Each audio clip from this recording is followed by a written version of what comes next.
কাজেই সেই তারকাটা ওখানে দেখেন না, টাইম হয়ে গেছে, আপনি দেখেন না, আর কোনো দিন দেখবেন না। তাহলে বলেন আপনি বড় না আমি বড়? এরবারে জিবরাইল থামে গেছে। এরবারে হুজুর আর একটু বললেন, জিবরাইল আপনি ৮০,০০০ বার দেখছেন, আপনার দেখা শুরু হওয়ার আগেও আমি ৮০,০০০ বার উঠছি। কন্যা সুবহানাল্লাহ। তাহলে আদম নবী আগে না আমাদের নবী আগে? জিবরাইল আগে না আমাদের নবী আগে? সমস্ত ফেরেশতা আগে না আমাদের নবী আগে? আল্লাহ পাক রব্বুল আলামিন তাকে বানাইছেন, ওসিলা হলো আমাদের দুনিয়া আগমনের ওসিলা। লাউলা ঘুমা খালাকাল আফলাকা খালিকুহা লাউলা ঘুমা খরাজাল ইনসানু মিন আদামি। আমার নবীকে না বানাইলে আল্লাহ পাক মানব জাতি বানাইতেন না, ফেরেশতাদেরকে বানাইতেন না, জিন জাতি বানাইতেন না, আসমান জমিন বানাইতেন না, চন্দ্র সূর্য বানাইতেন না, সৃষ্টি জগতে হাজারো সৃষ্টিকে সৃষ্টি করতেন না। লাউলা ঘুমা খালাকাল আফলাকা খালিকুহা লাউলা ঘুমা খরাজাল ইনসানু মিন আদামি। ও মুসলমান, বড় ভাগ্যবান আমরা, বলেন আলহামদুলিল্লাহ। সব নবীর কাছে জিবরিল আলাইহিস সালাম এই নবীর শুভাগমনের খবর বলেছে। প্রত্যেক নবী নবিয়া পাকের কারামতি, শরাফাত, বুজুর্গি, বড়ত্ব, সম্মান, ইজ্জতের কথা শুইনা, জিবরিলের কাছে শুইনা আফসোস করে বলছে, আমি যদি আমাকে আল্লাহ নবী না বানাইয়া যদি ওই নবীর উম্মত বানাইতেন আর একটু খুশি বেশি হতাম। আল্লাহ আমাকে নবী বানাইছে আলহামদুলিল্লাহ, তবে ওই নবীর উম্মত হতে পারলে বেশি খুশি হতাম। কয়েকজন নবী প্রস্তাবও রেখেছেন, আল্লাহ পাক কবুল করেন নাই। অবশেষে একদিন আল্লাহু আকবার, ঈসা আলাইহিস সালাতু ওয়াস সালাম একদিন হাঁটতেছেন, হাঁটতে হাঁটতে একটা পাহাড়ের পাদদেশ দিয়ে যাচ্ছেন। তো ওই পাহাড়ের কাছে গেলে ওনার একটু সকলে যে পাহাড়ে একটু উঠি। পাহাড়ে উঠার আগে দেখে পাহাড়ের গোড়ায় একটা পাথর, খুব সাদা একটা পাথর, এর ভিতরে বহুত সাদা আছে, সাদা জামা অনেক আছে। এটা হচ্ছে ওটা ভালো সাদা, ওটা হচ্ছে ওটা ভালো সাদা, সাদার পার্থক্য আছে না? তো ওই সাদার পাথরটা দেখে ঈসা আলাইহিস সালাম আশ্চর্য হয়ে বললেন, রব্বি কাইফা আবিয়াজ, আল্লাহ কেমন সাদা, এমন সাদা তো কোনোদিন দেখিনি। আশ্চর্য হয়ে গেছে। তা আল্লাহ পাক রব্বুল আলামিন বললেন, ইয়া ঈসা আতাজাবু বিবিয়াজি হাজাল হাজার, তুমি কি এই পাথরের সাদা দেখে আশ্চর্য হচ্ছ? ঈসা আলাইহিস সালাম বললেন, ওয়াল্লাহি নাম, আল্লাহর কসম আমি আশ্চর্য হচ্ছি, এমন সাদা জীবনেও দেখিনি। এ কিভাবে এত সাদা হলো? আল্লাহ পাক বললেন, পাথরের সাদা দেখে আশ্চর্য হচ্ছ, ওই পাথরে এর সে আশ্চর্য আরও কিছু আমার কাছে আছে, দেখবা? আইনা হুয়া, এর সে আশ্চর্য কোথায়? কফিফি হে, এই পাথরের মধ্যেই সেই সাদা লুকায়িত আছে। কাইফারা, কিভাবে দেখবো? কাইজরিবিয়া সাকাল হাজার, তোমার হাতের লাঠি দিয়ে পাথরে একটা পিটান দাও, বেরিয়ে আসবে আশ্চর্য। ফাজারাবা ঈসা আলাল হাজার, ঈসা আলাইহিস সালাম পাথরের মাঝখানে পিটান দিলেন, ফানফালাকা, পাথরটা ফাইটা দুই টুকরা হয়ে গেল, দুইটা টুকরা দুই দিক সরে গেল। ফাখরাজা শাবুন ইউসাল্লি আলাল মুসাল্লা, দেখে পাথরের দুই টুকরা সরে যাওয়ার পরে জায়গাটা খালি হয়ে গেছে। মাঝখান থেকে একজন যুবক বেরিয়ে আসছে, একটা যুবক বের হলো। যুবকটা হাঁটাহাঁটি করছে না, পাথরের মধ্যে যে অবস্থায় ছিল ওই অবস্থায় আছে। যায় নামাজ আছে, যায় নামাজের উপরে দাঁড়িয়ে দাঁড়িয়ে নামাজ পড়তেছে, একের পর এক পড়েই যাচ্ছে, কথা কয় না। ঈসা আলাইহিস সালাম আশ্চর্য, আল্লাহ নিশ্চিদ্র পাথর, এর ভিতরে অক্সিজেন ঢোকে না, শ্বাস ছাড়লে কার্বন ডাইঅক্সাইড বেরোয় না, এর মধ্যে খানা দানার কোনো ব্যবস্থা নাই, এমন নিশ্চিদ্র শক্ত পাথরের ভিতরে মানুষ ঢুকলো কি কইরা? আবার মানুষটা জীবিত থাকলো কি কইরা? আবার পাথরের মধ্যে দাঁড়িয়ে দাঁড়িয়ে নামাজ পড়ে। দেখি যুবকের কাছে তার ইতিহাস শুনবো। আশ্চর্য হয়ে চোখ বড় হয়ে দাঁড়িয়ে আছে। যুবক যখন সালাম ফিরাইছে, ঈসা আলাইহিস সালাম যুবককে জিজ্ঞেস করেছেন, ইয়া আব্দুল্লাহ কামতা আবুদাল্লাহ হাফি আদাল হাজার, ওগো আল্লাহর যুবক, আল্লাহর বান্দা, তুমি এই পাথরের মধ্যে কতকাল ইবাদত করো? পাথরের মধ্যে কতকাল? যুবক জবাব দেয়, তাকরিবান 400 আম, আনুমানিক আমি 400 বছর পাথরের মধ্যে নামাজ পড়ি। কত বছর? 400 বছর আমি নামাজ পড়ি, 400 বছর পাথরের মধ্যে আমি বন্দী হয়ে গেছি। ও বন্ধুরে, ঈসা আলাইহিস সালাম আবার নতুন করে আশ্চর্য বেড়ে গেল। আল্লাহু আকবার। আরে আমি নামাজ পড়ি, কিরাতটা সুন্দর পড়ি, ইমাম সাহেব কণ্ঠ ভালো, কিরাতের ভিতরে আমার রিয়া আসে, আমার কিরাত সুন্দর শুনে মুসল্লিরা সাবাস দেবে, বাহাবা দেবে। আমি মুসল্লি চরমুনায় যাইয়া পাগড়ি পরে আসছি, এখন সব জায়গা পাগড়ি পরে ঘুরি, মানুষে আমার পাগড়ি দেখে প্রশংসা করবে। আমি মসজিদের ভালো কাজ করে দিছি, টাইলস দিয়ে দিছি, রাস্তাঘাটে চার দোকানে বসে গল্প মারি, এই মসজিদের সব টাইলস আমি দিয়ে দিছি যাতে মানুষে আমারে প্রশংসা করে। নামাজটা সুন্দর করে পড়ি যাতে মানুষে আমারে প্রশংসা করে। আমি তিলাওয়াত সুন্দর করে করি যাতে মানুষে আমার প্রশংসা করে। মানুষের কাছ থেকে প্রশংসা পার লোভ করলি ওই ইবাদতে 5 পয়সারও নেকি থাকে না। এই যুবক পাথরের মধ্যে ইবাদত করেছে, তার নামাজ কেউ দেখে নাই, তার রুকু কেউ দেখে নাই, তার সেজদা কেউ দেখে নাই, তার পাগড়ি কেউ দেখে নাই, তার কোনো কিছু কেউ দেখে নাই, দেখছে একমাত্র, জোরে বলেন কে? তাহলে এই যুবকের ইবাদতের মধ্যে কোনো ভেজাল নাই, একেবারে নির্ভেজাল ইখলাসের সাথে ইবাদত, তাও করছে 400 বছর। ঈসা আলাইহিস সালাম আশ্চর্য হয়ে বলেন, ও যুবক, মা ওয়াজাদতা ফি হাযাল হাজার বিইবাদাতিক, তুমি 400 বছর ইবাদত করে পাথরের মধ্যে কি পেয়েছো? আল্লাহ তোমারে নগদে কি দিয়েছে? যুবক বলে, ওয়াজাদতু শাইআ। আমার যুবক, আমার দিক তাকাও, তুমিও ইবাদত করো, আল্লাহ তোমারে দেবে। আল্লাহ শুধু ওই যুবকের আল্লাহ না, আল্লাহ আমাদেরও আল্লাহ। কথা বলেন ঠিক না? আল্লাহ আমাদেরও আল্লাহ। বরঞ্চ ওই যুবক ঈসা নবীর জামানার যুবক হইলে, আর তুমি হইলে মুহাম্মদুর রাসূলুল্লাহর জামানার যুবক, এই নবীর উম্মত, ওই যুবকের চাইতে যুবক এই জামানার যুবকের দাম 1000 গুণ বেশি। নড়াচড়া করবা না, মুখস্থ করো গেল, আর প্রতিজ্ঞা করো আমি ওই রকম যুবক হব ইনশাআল্লাহ। তুমি কি পাইছো রে যুবক 400 বছর ইবাদত কইরা? যুবক কই 1 নম্বর পেয়েছি, যেদিন আল্লাহ পাক আমাকে এই পাথরের মধ্যে বন্দি করে ফেলেছে, সেদিন এই পাথরটা ছিল মিচমিচে কালো। বন্দি হয়ে গেছি, মালিকের কুদরত আমাকে আটকায় ফেলাইছে, বেরোনোর কোনো পথ নেই। নিজে নিজে বুঝে ফেলেছি, পাথরে যখন আটকায় ফেলাইছে মরণ ছাড়া উপায় নেই। বন্দি হওয়ার পরে দেখি পাথরের ভিতরে আমি পরিমাণ জায়গাটা প্রশস্ত হয়ে গেল। যখন প্রশস্ত হয়ে গেল, শ্বাস নিঃশ্বাস নিচ্ছি, আমি মরি না। চিন্তা করলাম, জায়গাও যখন পাইলাম, মরতেছিও না, বেকার বসে থাকবো কেন, ইবাদত শুরু করে দেই।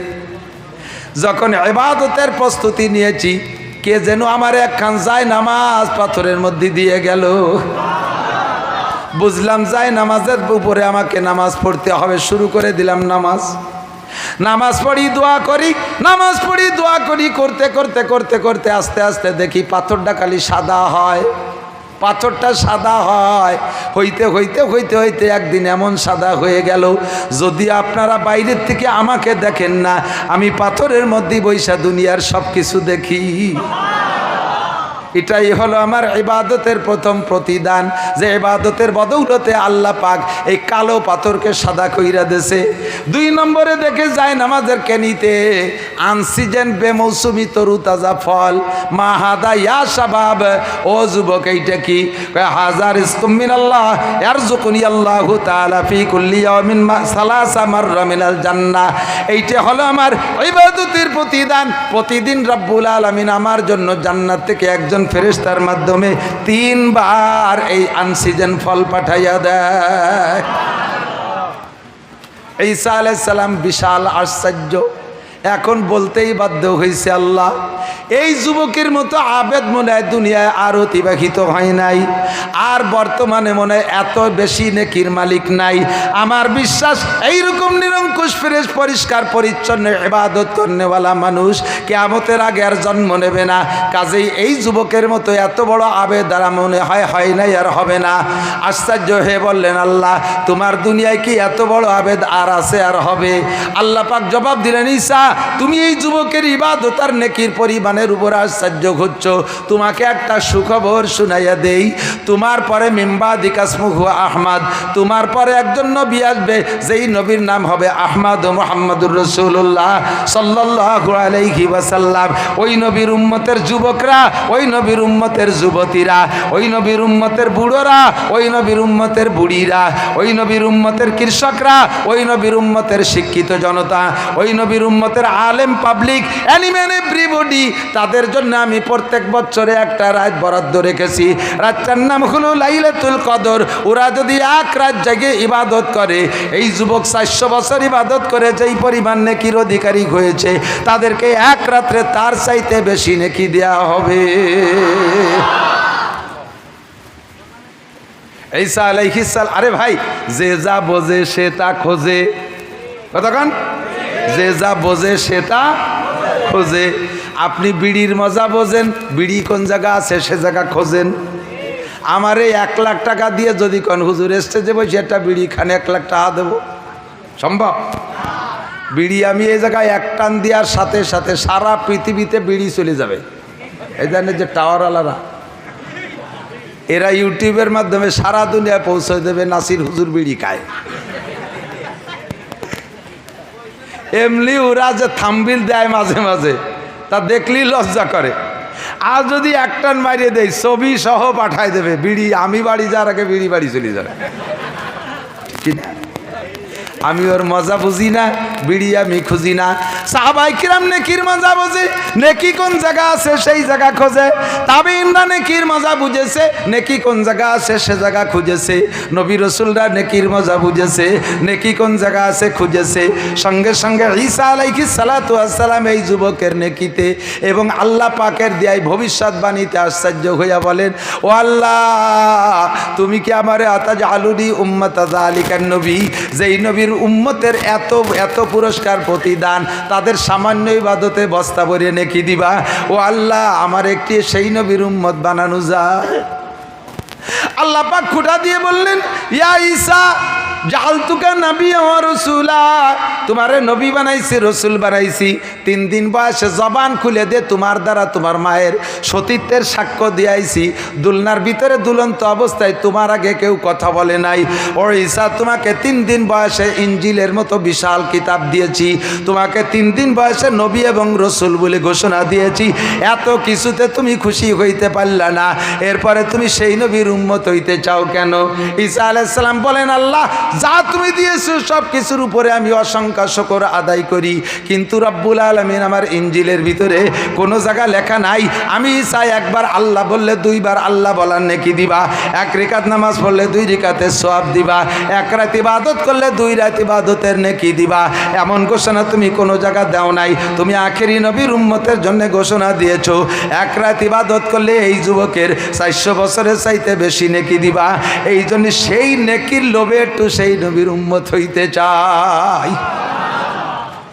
আল্লাহ পাক জবাব দিলেন, ঈসা, ওই নবীর উম্মত হওয়ার প্রস্তাব অনেকেই রেখেছে, আমি কাহারও দোয়া কবুল করি নাই। তোমারে যেহেতু জন্মসূত্রে বাপ ছাড়া দুনিয়ায় পাঠিয়েছি, তুমি জন্মগত এতিম, তোমার বাপ নাই, তোমার মায়ের স্বামী নাই, তুমি জন্মসূত্রে এতিম, কাজেই তোমার দোয়াটা কবুল করা হলো। ফাতাকাব্বালতু দুআক, তোমার দোয়া কবুল করলাম, তোমাকে সেই নবীর উম্মত বানানো হবে।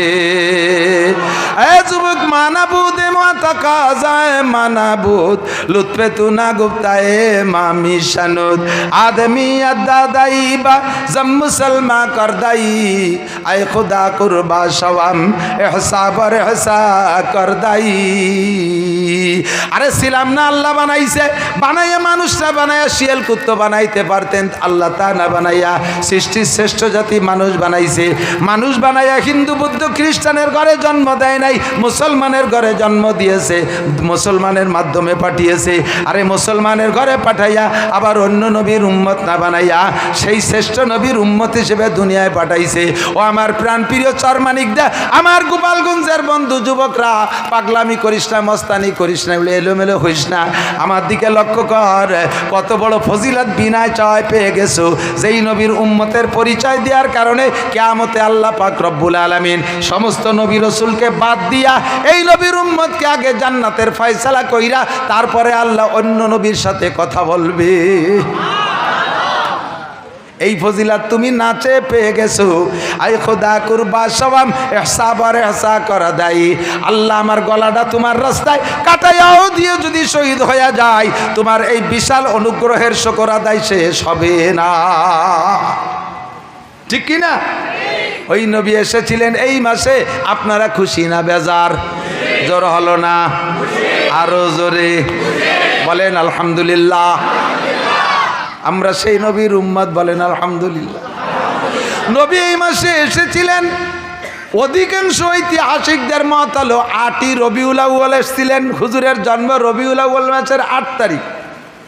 100 জন পূর্বের ঐতিহাসিকদের ভিতরে 98 জনের মতামত হলো নবীর জন্ম 8ই রবিউল আউয়াল, আর মৃত্যু হয়েছে 12ই রবিউল আউয়াল। এ ব্যাপারে কাহারও কোনো সন্দেহ নাই। আমার কথা বিশ্বাস না হইলে আগামীকাল গোপালগঞ্জ যাইয়া কওমি লাইব্রেরিতে আছে সিরাতে মোস্তফা নামক একটা কিতাব। উপমহাদেশের সবচাইতে বড় ঐতিহাসিকদের ভিতরে আল্লামা ইদ্রিস কান্দলবী রহমাতুল্লাহ আলাইহি, উনি কিতাবটা লিখেছেন। অনেক কিতাবের হাওলা দিয়ে রেফারেন্স দিয়ে প্রমাণ করেছেন নবী পাকের জন্ম 8ই রবিউল আউয়াল আর মৃত্যু 12ই রবিউল আউয়ালের মধ্যে কোনো সন্দেহ নাই। জন্ম রবিউল আউয়াল মাসে, এর মধ্যে মাসের মধ্যে সন্দেহ নাই। 12 সোমবার, এর মধ্যে কোনো সন্দেহ নাই। সময়টা ছিল শবে সাদেকের সময়ের মধ্যে কোনো সন্দেহ নাই। কিন্তু তারিখের ভিতরে গড়বড় বাইদা গেছে। কেন? এত বড় নবীর জন্ম তারিখ নিয়ে গড়বড়। আপনারা হুজুররা খালি মতানৈক্য করেন তাই গড়বড় বাঁধাইছেন। আসলে এত বড় নবীর জন্ম তারিখের মধ্যে গড়বড় হওয়ার কথা না। বন্ধুরে, এই নবী যে এত বড় নবী হবে, যে ঘরে জন্ম নেছে সেই ঘরের কেউ তা জানতো না। কথা কন, তা কি জানতেন? হুজুরের মা জানতেন না যে আমার সন্তান মুহাম্মদ নবী হবে। হুজুরের আব্বা তো আগেই মারা গেছে। হুজুরের দাদা খাজা আব্দুল মুত্তালেবও জানতেন না। হুজুরের চাচা খাজা আবু তালেবও জানতেন না। কেউ জানে না যে এই ছেলেটা নবী হবে, এই ছেলেটা এত বড় হবে। কাজেই তার জন্ম তারিখ ঠিক ভাই ঠিক করে আমরা মনে রাখি, এইটা কেরই ব্রেনে আসে নাই। আজ থেকে 1500 বছর আগে দুনিয়ার লেখাপড়া শিক্ষা দীক্ষার অবস্থা কী ছিল? মক্কার ওই এলাকার ওই সময়টাকে বলা হতো আইয়ামে জাহেলিয়াত। চরম বর্বরতা। বর্বরতা বলার মানে কি, সে বর্বর বলে শেষ করতে পারবো না। মেয়ে সন্তান, কন্যা সন্তান হইলে বাপের ইজ্জত যায় মনে করিয়া জীবিত সন্তানকে কবর খুঁজে দাফন করে দিয়ে দিত। আপনাদের ভিতরে কেউ কি আছেন এদিক টাকান? আমরা ওই পাশালারা, মানিহার ব্রিজের ওই পাশালারা আপনাকে কিন্তু জন্মের ভয় পাই। ওই বাসার থেকে কেউ রে শুয়ে কথা কইনি। ওই বাসার কেউ যদি যায় তাহলে ওই বাসাতে শুয়ে কথা কইনি যে গোপালগঞ্জ যা লাগবে না, চরমানিক দেলারা কিলি শোয়াই ফেলবে না। এই উশৃঙ্খল বিশৃঙ্খল পার্টি যারাই আছেন, এমন কি কেউ আছেন যে একটা মেয়ে সন্তান, কন্যা সন্তান অনাকাঙ্ক্ষিত, আপনার পছন্দ হয় নাই, জন্ম হয়ে গেছে, তারে নষ্ট করার জন্য বিভিন্ন প্রকার তদবির চালাইছেন, ওষুধপাতি খাওয়া খাই বহু কিছু করছেন, তারপরও তা ঠেয়াতে পারে না, ওই গেছে। তা হয়েছে, তাও এমন হয়েছে নাকটা বুসা, কান ভাজা ভিটের মতো কুড়া, চোখ চায় একদিক দেহে আর একদিক, একেবারে কাউসার মতো কালা। রাগ করিয়া এই বাচ্চাটারে তার মার পিটেতে পারেন, কিন্তু বাচ্চাটারে কি তাজা মাটি দিয়ে ধুতে পারবেন? কেউ আছেন? কেউ আছেন? এত বড় মূর্খ, এত বড় জাহেল আর বর্বর এই যুগের মানুষ না, ওই সময়কার মানুষ এরকম ছিল। যারা হজে গেছেন তারা চেনেন কি চেনেন না আমি জানি না। পাবলিক হাজি সাহেবদেরকে ওই মোয়াল্লেম হাজিরা এগুলো চিনেও না দেখানোর বয়তে। আর আমি তো কিতাবে পড়ি টড়ি একেবারে রন্দে রন্দে খুঁজে বেড়াই। 6-7 বার গেছি, ইঞ্চি ইঞ্চি মাটি খুঁজছি যে জায়গা কোন জায়গা কি আছে। বাবে আব্দুল আজিজ মক্কা শরীফ হেরেম শরীফে মসজিদে ঢুকতে মিসফালার থেকে এই পাশে যাইতে, বাবে আব্দুল আজিজে ঢুকতে তার বাম পাশে একটু পশ্চিম দিক, যে আমার খেয়ালে পশ্চিম, একটু পশ্চিম দিক যে একটা নিচে জায়গা আছে। মক্কার কাবার পাশ দিয়ে বহুত বড় বড় বিল্ডিং, 30-40-50 তলা বিল্ডিং ভাঙ্গে তছনছ করে হেরেম শরীফের মসজিদের মধ্যে নিয়ে আসতেছে। মসজিদের জায়গায় সংকুলন হচ্ছে না, সেই সব জায়গা মসজিদ বানাচ্ছে। অথচ তার প্যাসের ভিতরে এই যে আমাদের এখানে যতটুকু জায়গা না, এই যে ঈদগাটা, এর দ্বিগুণ জায়গা পরিমাণ হবে, এর দ্বিগুণ পরিমাণ জায়গা হবে। এই জায়গাটা আজও খালি পড়ে রয়েছে, নিচে কিচ্ছু করে না। আমি এই রোজার পরে আমার 2 ছেলেরা নিয়ে গেছিলাম উমরায়, তাকে দেখাই নিয়ে আসছি। ভবিষ্যতে তোরা এসে আবারও দেখবি বড় বড় বিল্ডিং ভেঙে মসজিদ বানাচ্ছে, অথচ এই জায়গা কিচ্ছু বানায় না। আমি সৌদি শাহকে জিজ্ঞেস করছি এই জায়গাটা কি, এখানে কিছু বানায় না কে? কয় যে এ জায়গা কয়েকবার চেষ্টা করা হয়েছে, এখানে কিছু আর কিয়ামত পর্যন্ত করা হবে না। এ জায়গা বিল্ডিং করার জন্য, স্থাপনা করার জন্য পিন বসানো হয়, ওই যে কি বলে, কি machine, piling machine. Piling machine দিয়ে এখানে পিন বসানো হয়, 1 থেকে 1.5 হাত মাটির নিচে যায়। এরপরে যদি প্রেসার দেওয়া হয়, এমন বেগে ধমধম করে শব্দ হয়, পুরো মক্কা শহর কেঁপে ওঠে। এর কারণে এই জায়গা ছেড়ে দেওয়া হয়েছে। এই জায়গা কি, আমরা ইতিহাসে পূর্ব থেকে পড়ে আসছি, এই জায়গা দেহিয়ায় কালবি, ওই যেই সাহাবার রূপ ধরে জিব্রাইল আসতেন হুজুরের কাছে, সাহাবার নাম দেহিয়ায় কালবি, ওই দেহিয়ায় কালবি কাফের থাকাকালে এই জায়গা তার 14টা মেয়েকে জীবিত দাফন করে দিয়েছে। আমি বলে দেই যে দেখবেন, গুনিয়ে দেখবেন 14টার বেশি, 15টা না এবং 13টাও না। ও দেশে তো, আমাদের দেশে তো কবরে এত যত্ন করে না। ওই কবর বলি ওই জায়গায় জায়গায়, সব জায়গা তো মানে বালু, মানে মরুভূমির বালু, ওই সিলেকশন বালুর মতো। ওই কয় জায়গা 14টা পয়েন্টে একটুক একটুক সাইজের ছোট বড় পাথর দিয়ে আলাদা আলাদা করা আছে। এই 14টা পয়েন্টে 14টা কবর, তারা জীবিত সন্তানকে দাফন করে দেয়। কত বড় বর্বর যুগ! মূর্খ, অশিক্ষিত, দাঙ্গাবাজ, ফাঁকিবাজ, যত প্রকার অন্যায় আছে সব তারা করতো। কাবা ঘরের মধ্যে রেখে 360টা মূর্তি রেখে পূজা করতো। তাহলে বর্বরতার কোথায় চলে গেছে? সেই মূর্খদের ভিতরে জন্ম নিয়েছে বিশ্বনবী মুহাম্মদ রাসূলুল্লাহ। এই বাচ্চাটা যে সে এত বড় নবী হবে বংশের কেউ জানে না, কাজেই তার জন্ম তারিখ ঠিক রাখে নাই। কিন্তু তার বড় মোহাব্বতের চাচা, যেই চাচার নাম আবু লাহাব, যেই আবু লাহাবের নামে আল্লাহ সূরা নাজিল করছে, তাব্বাত ইয়াদা আবি লাহাব। এই আবু লাহাব নবী পাকের মোহাব্বতের চাচা, আপন চাচা। আবু লাহাব অপেক্ষায় আছে, আমার ভাবি আমেনার গর্ভে কি হয়, আমার ভাইটা মারা গেল, ভাবির কি হয়, এই অপেক্ষায় রয়েছে। সারা রাত যেতে সন্ধ্যা রাত্রে ব্যথা উঠছে, আর সেই ব্যথার অপেক্ষায় করতেছে কখন ডেলিভারি হয়। সবে সাদেকের সময় আবু লাহাবের বান্দির নাম সুয়াইবা, ও দৌড়ে এসে কয়, মালিক আপনার সেই মরা ভাই আবদুল্লাহর স্ত্রী আমেনার গর্ভে এমন একটা সন্তান জন্ম নেছে, আপনিও দেখেন নাই, দুনিয়ার কেউ ওরকম সন্তান দেখে নাই, আমি তো দেখিই নাই, আরও কিয়ামত পর্যন্ত ওইরকম সন্তান জন্ম নেবে না, এটা আমার ধারণা, এমন একটা সন্তান জন্ম নেছে। খবরটা শোনার সাথে সাথে আবু লাহাব তার এই শাহাদত আঙ্গুলের ইশারা দিয়ে আমার আপনার কি বলা হয়, তার ওই সুয়াইবা বান্দিটাকে আজাদ করে দিয়েছে। কন্যা সুবহানাল্লাহ। আজাদ মানে স্বাধীন করে দেয়, একদিন বান্দি ছিল, স্বাধীন করে দিয়েছে।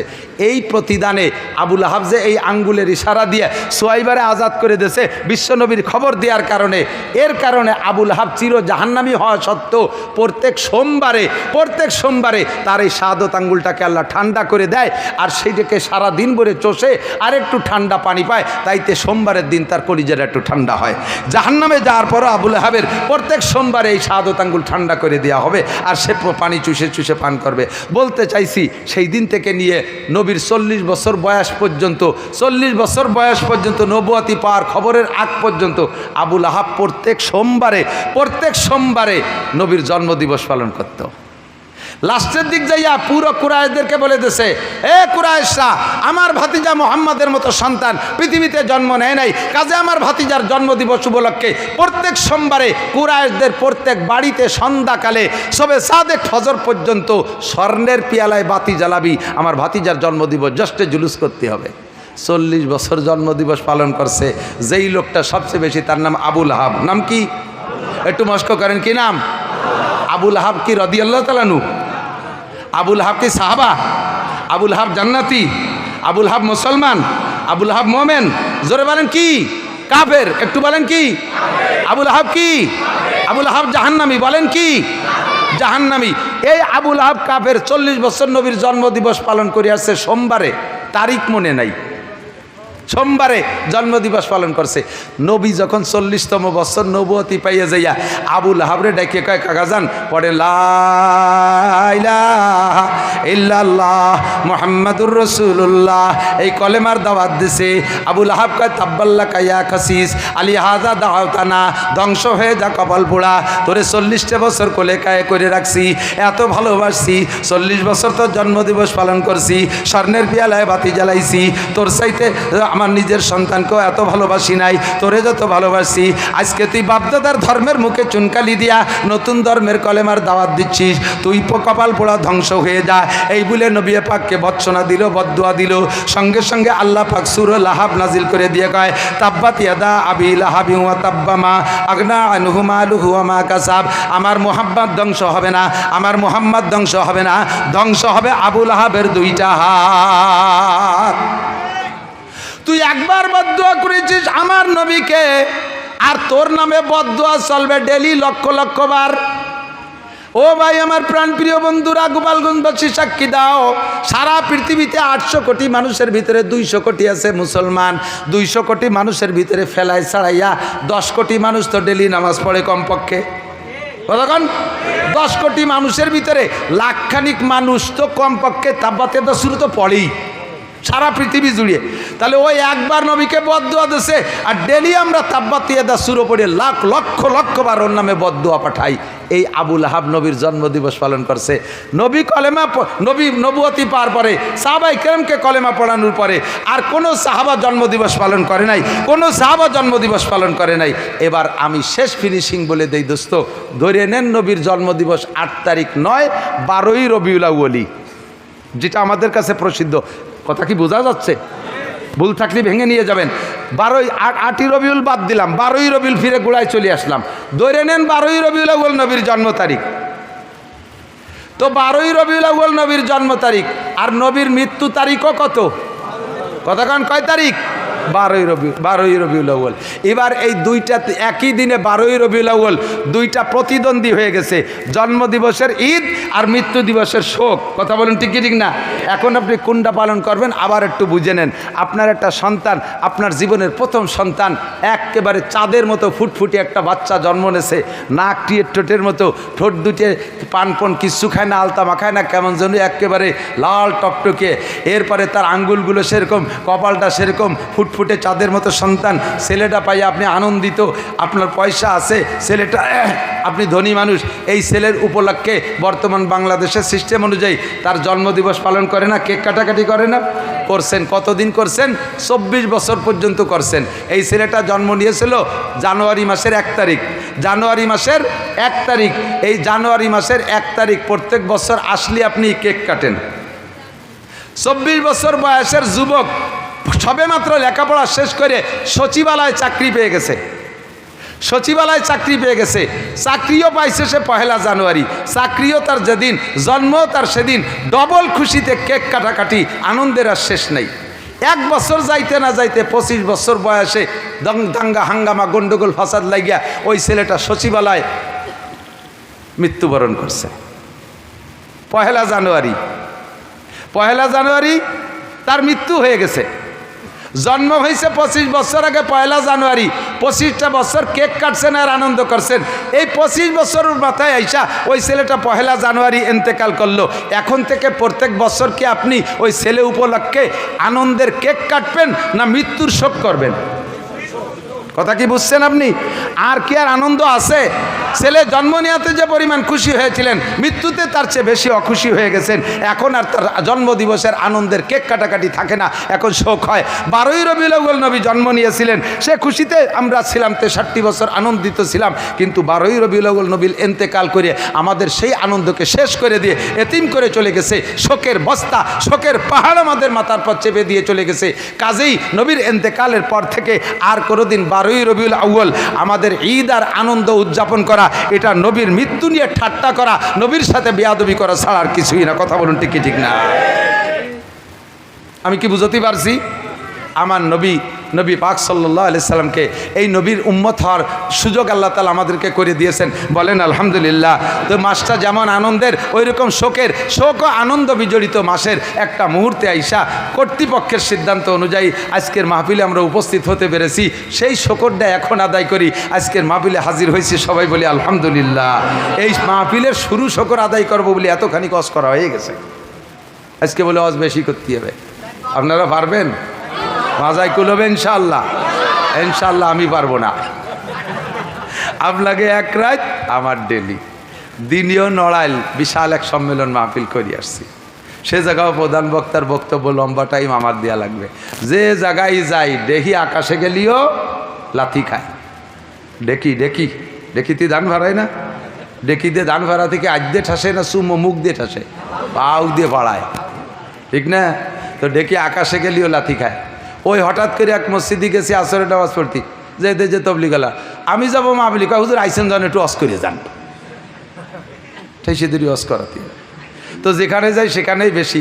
তারপরে দেশের হক আছে, কম হবে না ইনশাআল্লাহ, যদি আল্লাহ বলায়। আর যদি আল্লাহ না বলায় এখনই শেষ। আপনারা যেদিন বলে দেবেন যে অনেক অস করবেন, ওই দিন ওয়াজ আসেই না। তো আল্লাহ পাক রব্বুল আলামিন কিছু কথা বলার তৌফিক দান করে, বলেন আমিন। আমাদের নবী কি আসছেন 5টা 7টা 10টা 11টা বিয়ে করার জন্য, কাফের মুশরিকের সাথে যুদ্ধ লড়াই করে মক্কা মদিনার জমি দখল করে বিশাল জমিদারি করার জন্য, রাষ্ট্রপ্রধান হয়ে প্রেসিডেন্টগিরি করার জন্য আমার নবী আসছে? কথা বলেন। আমার নবী আসছেন কি জন্য? নবী আসছে হুদাল্লিল মুত্তাকিন, হুদাল্লিন নাস, মানব জাতি এবং মুত্তাকিন পরহেজগারদের রাহবারি করার জন্য। নবী আসছেন রহমাতুল্লিল আলামিন, গোটা জাহানের রহমত স্বরূপ এসেছেন। কথা বলুন ঠিক কি ঠিক না? আমার নবী আসছে অমানুষকে আরে রিদি খেয়াল করে না, নবী আসছেন অমানুষকে মানুষ বানানোর জন্য। কথা কন? জাহান্নামীকে জান্নাতি বানানোর জন্য, কপাল পোড়াকে কপাল জোড়ানোর জন্য, বেঈমানকে ইমানদার বানানোর জন্য, আল্লাহর শত্রুকে আল্লাহর বন্ধু বানানোর জন্য। ঠিক কি ঠিক না? একটা মডেল, একটা মাপকাঠি, একটা মাপকাঠি হিসেবে, মডেল হিসেবে নবী পাককে পাঠিয়েছেন। সূরা 29 নম্বর পারা, 29 নম্বর পারা, দ্বিতীয় নম্বর সূরা, 29 নম্বর পারা দ্বিতীয় সূরা। সূরার নাম সূরা কলম। যুবক প্রাণপ্রিয় বন্ধু, এদিক তাকাও। এই সূরা কলম নাজিল হয়েছে কোন সময়? একদিন হুজুর বয়ান করতেছিলেন, তো বয়ানের ভিতরে হুজুরের কেমন যেন আজকের বয়ানটা অত রসালুটা। আমি মাঝে মাঝে বলে থাকি, আবারও বলবো, যুবক আমার দিক, একান্ত যুবকদের উদ্দেশ্য বলছি। আর কিছু আজগেরিয়া মুরব্বী আছে, আদা বা আদা বুড়োরা তো ইংরাজিতে বয়ান, এই আদা পাকা আদা টাকা আজগেরিয়া বয়সী আছে, এনরাও কিন্তু ভালোই সাইজের উল্টো পাল্টা। বিসমিল্লাহ, সবাই লাভ করতে হবে। হুজুর ওয়াজ করতেছেন, এরকম মাঠ ভরা সাহাবায়ে কিরাম, অজের রস নাই, মুখ শুকনো শুকনো। জিবরাইল এসে কা ফামা বালুকে ইয়া রাসূলুল্লাহ, হুজুর কি হয়েছে আজকে, কথা কিরম কিরম কনকা বাদি বাদি যাচ্ছে। হুজুর বলেন যে ওয়াজ তো করার নিয়ত করছিল আজকে, এরা সাইজে সুদে করলো 2 ঘন্টা ওয়াজ করতে হবে, কিন্তু বইসিও সাইজে গুজে ও যে এক বুড়ো দেওয়া না মাঝখানে, ওই বুড়োর জ্বালায় ওয়াজ করতে পারে। আরে সেই বুড়ো এখানে আসে নাকি? সবাই ভাষা দিকে সেই মাঠের বুড়োর কথা। অভিনয় সুন্দর হলি মনে হয় যেন বাস্তব, ঠিক না? ওই মাঝখানের বুড়োর জ্বালায় ওয়াজ করতে পারতেছি না। তো বুড়ো কি সমস্যা করে? কয় বুড়ো হলো মিস্টার আবু জাহেলের 1 নম্বর PS1। আবু জাহেল সেদিন দারুন নদওয়ায়, কাফেরদের সংসদ ভবনের নাম দারুন নদওয়া। কি নাম? দারুন নদওয়া। এই আবু জাহেল হলো সৌদি আরবের গভর্নর। এই গভর্নর দারুন নদওয়ার ভিতরে কাফেরদেরকে ডাইকা কইছে, ওয়াকালাল্লাযীনা কাফারু লা তাসমাউ লিহাদাল কুরআন ওয়ালগাউ ফীহি লাআল্লাকুম তাগলিবুন।